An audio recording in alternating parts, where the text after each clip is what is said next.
Chapter 6. The House of Children. In that beautiful home he is gone to prepare for all who are washed and forgiven. Oh, may we find a glad welcome there, safe at home in the kingdom of heaven. Candima sat very still on Tuon's lap during the 25-mile trip into the great city. It seemed a great city to her, for she had never before been beyond the Blue Mountain. Candima had often wished to fly. It would be wonderful to have wings like a bird and fly through the air faster than anything else. Now her wish was more than fulfilled. The red bus flew over the smooth ribbon of rock at a terrifying speed. Before the journey was ended, Kadima found herself liking it very much. "Oh, I won't have something to tell Chayan Mokit. Oh, won't I have something to tell Chayan Mokit?" she observed to herself. "I have flown through the air in this red animal, which is like a rolling bird. How their eyes will pop when they hear about this." It was nearly sundown when the red bus rolled up the street to the Tuan's bungalow. Kadima had been so interested in all the motions and noises of the bus that she had taken little time to look at anything else. The bus stopped before a thick green hedge. Tuan set her on the ground. Surely this big house couldn't be the home of one family. It must be the council house of a whole village. Then, right before Kandima's astonished eyes, the doors of the great house opened, and little boys and girls tumbled out and down the steps. They came running toward the red bus. "Oh, Daddy!" cried one little boy with yellow curls. "Did you bring the little sick girl?" "Uncle, uncle, where's the little girl?" A bright-eyed, dark-haired girl raced ahead of the others. The Tuan came forward and knelt with his hand still held by Kandima. The children were upon him immediately. They swarmed over him like eager flies. With much laughing and shouting, the group finally composed itself long enough for Kandima to be properly presented. Beanie, Jimmy, and Madge were the Tuan's own children. Nancy, June, and Peter were living at the Tuan's house. Dorothy and Eileen were the children of the Guru. "This is Nancy," Tuan indicated the happy, eager child who had outrun all the rest. "And this is Beanie," he said as he laid his free hand on the curly head. "This is June." He smiled at a sweet-faced little girl with hazel eyes and brown hair. "Peter is the last of the small fry," Tuan laughed, as a thin, little dark-haired fellow hid his face behind Beanie with bashful timidity. "Jimmy, Madge, and Beanie call me Daddy, and all the rest call me Uncle." Kadima did not understand, but she knew everyone was making her welcome. "There are more of them, Kadima." Tuan had swept the whole group into his arms. "Jimmy is coming out the door right now. He is our big boy. Madge and Dorothy are behind him. They are our big girls." At that moment, a fat baby toddled to the window. "That's Eileen." Tuan waved a hand toward her. Kandima was bore along by the eager throng and found herself entering the large living room, which was mostly veranda. Two tall, smiling women welcomed the Tuans. They must be the Tuans' wives, Kandima thought, since Dorothy held onto the hand of the Guru. That must be his child. And since he went at once to pick up the fat baby, Kadima knew already which were the two little daughters of the Guru. What about the rest of them? None of them looked at all alike, yet some of them must be the Tuan's own children. The Boaguns were brought in and taken to the back room. Then Tuan sat down in an easy chair. He lifted Condima to one knee and Peter to the other. June climbed on one arm of his chair, while Beanie stood on the opposite one. Nancy stood right behind him with both arms about his neck, her merry face radiant with roguish pleasure. Daddy, can the little girl's eye get well? Beanie drew his face into a deep frown. A shudder ran through his small body. It shivers me and it shakes me to see the little girl's eye. Uncle, will you cut the little girl's hair? It's so long and hangs down over her eyes. She can't see at all. It was gentle little June speaking. Uncle, dark-eyed Nancy put her two small hands on both Tuan's cheeks and turned his face toward her. Doesn't the little girl have any pretty dresses? Can I give her some of mine? I have so many. Jimmy and Madge had seated themselves on the floor in front of the armchair group. A whole flock of questions were in the making. Suppose you all wait and see what happens, he suggested. Won't that be better than knowing everything all at once? Small Peter sighed and sucked his thumb a little. He was in a position of advantage, so he listened and looked from one to another of the children with smiling brown eyes. Ganima nestled closer in the curve of Tuan's friendly arm. She was very tired. She could not understand all the children had said, but she knew that all of them were kind and wished her well. At this moment, Sabiño came in. Tuan, he said with a big smile, please allow me to keep the little mountain child at my cottage for the night. She may feel lonesome, and we can speak her language. My wife is waiting for her. Her supper is ready. Then addressing the little girl in her own tongue, he persuaded her to come with him. Tuan always talked in Malay, which Kandima understood, but the language of the mountain village was more familiar. She started off with Sabaniel. Good night, Kandima, chorused all the children with hearty cheer. Tuan rose, putting them all aside. You stay here, he commanded. I must see where Kandima is to spend the night, and whether she has a blanket and a mosquito curtain. The tired man followed Sabaniel to his cottage. So this is little Kandima, come to stay with us for a few days. A beautiful young woman laid her hands on both Kandima's shoulders and looked down at her with kind eyes. On a clean table, plates of hot rice stood with bowls of fragrant vegetables and fish. Suddenly, Kandima realized that she was starving. Xiangdoi laughed. Her laugh was like the tone of a silver bell. Kandima had heard such a bell once. A Chinese had brought it to the village. Father said it had likely been stolen from some great house in the city.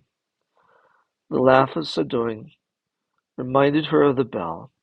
The stool was placed for her, and she ate her first meal thus. At home, everyone sat on the floor to eat, but the new arrangement did not diminish Kandima's appetite. Tuan went back to his house and fetched a bright red blanket with a small mosquito curtain. These Sabaniel arranged with a couple of mats in front into a comfortable bed. It looked inviting, and Kadima tumbled into her blanket under the curtain without a word. She didn't think of crying. She didn't think of Mother, Chaya, Baby Bonnie, anything. She was fast asleep. A clear, sweet voice wakened the mountain child early next morning, but the voice was not speaking to her. She she peeked out from the mosquito curtain. Sabaniel and Sadoy were kneeling beside a chair on which rested an open book. Sadoy was praying. She knelt with both hands clasped, her sweet face lifted. Kandima watching, thought she had never seen anyone so lovely. She must be like the angels Teacher Dawad tells us about, thought the little girl. Then drawing the mosquito curtain around her, she too knelt, clasping her hands like Sadoy. Dear God, you who can love the little children who are sick and ugly, please love me and make me good. After breakfast, Kandima followed Sandoy to the back of the great house where the clothes were waiting to be washed. You go and put on one of my sarongs, Sadoy commanded her. Then bring that dirty dress. I will wash it for you. It will be useful for you to have it on the boat. Kadima was back in a few minutes with one of Sadoy's blue sarongs tied high under her arms. The dress she had worn down the mountain was in her hand. Sadoy took it and put it to soak in a pail of warm, soapy water. Then she began pinning the washed clothes to a wire line with small wooden clips. Kadima marveled at the whiteness of the clothes. What makes them so white? Sadoy, she asked. Look, Kadima, one must use lots of soap. She held up a thick yellow bar. One must scrub hard too, and then they must be rinsed many times in clear water. If they are washed in hot water, it is easier to make them white. The dirty dresses the dirty dress was then washed. Sandoya used her best skill on it, and when it hung on the line beside the other clothes, it was remarkably changed in color, although still several shades darker than anything else. They must have finished breakfast by now, said the gardener's wife as she led Kandima to the door of the big house. Warm-heartedly, Nancy received her with both arms outstretched. Once inside the door, she saw many things which had escaped her tired eye the night before. Toys of many strange kinds were scattered about. The two small boys were running a tiny red bus over the floor, sputtering and snorting to make sounds like the real bus. Kadima watched with fascinated interest. Baby Eileen was building a tower of bright blocks in the corner. Madge and Dorothy were washing dishes in another room, where water came out of the wall through a bright thing which would start or stop the water when it was touched by the hand. That was like having a spring in your house. The tall woman whom Gandima was to call Auntie, because the other children did, was sitting at a small table. A black whirling thing was on the table. Auntie was pushing cloth through the whirling thing, and it came out sewed together in close, tight stitches, not at all like the coarse stitches in Kandima's dress, now hanging on the clothesline. The cloth was in small pieces of beautiful bright colors. Nancy and June were sorting the bright pieces from a basket on the floor and handing them to Auntie. We are making a pillow for you, Kandima. Nancy giggled with delight. See, it is going to have lots of pretty colors in it. You are going on the big boat to Singapore, and everyone needs a pillow on the boat. Auntie finished the long rectangle and doubled it together, sewing all around the edge. As she was turning it, Madge came in. Here, Madge, you can fill it with kapok and sew up the end. Auntie rose from her place at the small table. Come, little girl, we are going to wash your hair and make it soft and pretty like Nancy's. She took Kandima by the hand. The little mountain girl had always bathed at the spring on the mountainside. She was much astonished at the conveniences of the bathroom, so she intended she was So intent was she on seeing everything that it was with difficulty the hair got washed. In fact, the other auntie had to lend a hand before the job was finished off with a good soap bath. Now we will just trim up the hair a little, said Tuan an hour later, when the warm sun and winds on the veranda had thoroughly dried Candima's hair. He took out his scissors and tied a clean white cloth around her neck. When he had finished, Nancy came running with a mirror.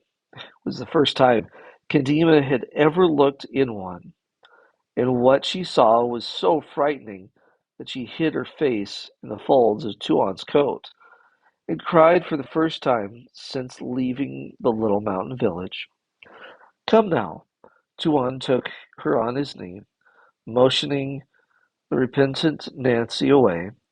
Did you see how beautiful your hair looks? It is silky and shiny like Nancy's.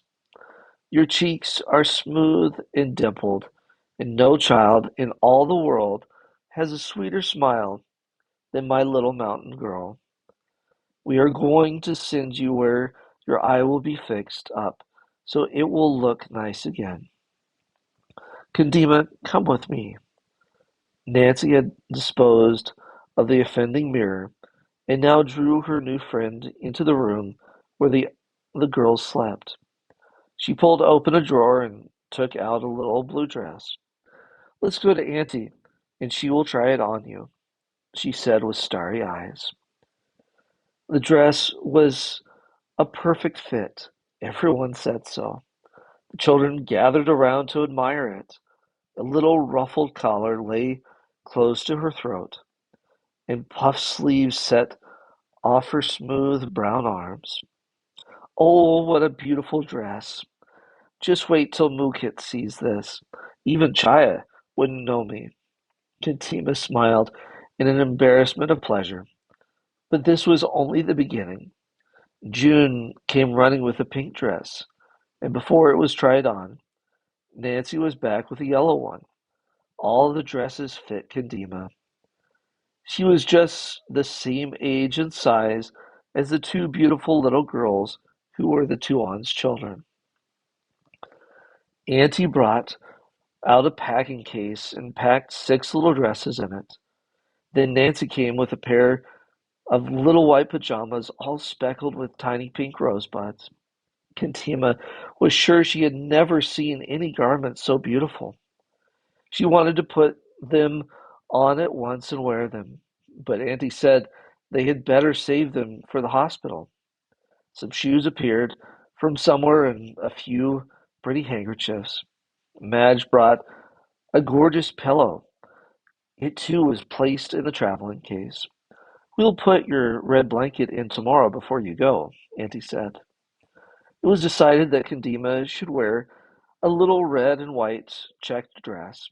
Each dress had bloomers of the same material to match it. Candima rolled Sadoy's sarong up into a tight roll. She smoothed the skirts of the pretty dresses. Am I not one of the Tuan's children now? She asked herself. Sandoy came in with Candima's clean dress over her arm. The young woman cried out with delight at the changed appearance of her small friend. Candima in turn exclaimed over the new look of her old dress. You can wear it to sleep on the boat, Sandoy said. The rest of the day Candima played in the big house. The games all took her in. The picture books, the tricycle, the swings, and all the other toys were hers to enjoy and play with as she wished. Candima was home. She sensed that this was the house of all children, regardless of race or color. When the children gathered for evening prayers, Candima sat on Tuan's knee, but she could look out and see the full moon rising clear and golden in the sky. The songs of the children rang out with fresh sweetness in the evening air. A twinge of homesickness began to press her heart. "Uncle, we are making Kadima sad." Nancy patted the little brown hand. "Let's pray now, and then we'll play bear." The game of bear, which Tuan took a leading part, was so exciting that Kadima forgot everything else. When Sebanyo came to take her to bed, she was laughing and shouting with much hilarity. "Will there be a house of children like this in Singapore, do you think?" Kadima asked Sebanyo as she held his hand in the dark. "Not likely," he answered. "There is no other house like this, but you will find kind people there, and they will make your eye new again. Then you will be as pretty as little girls in the Tuan's house." It wasn't because I because Ellen was pretty that people loved her.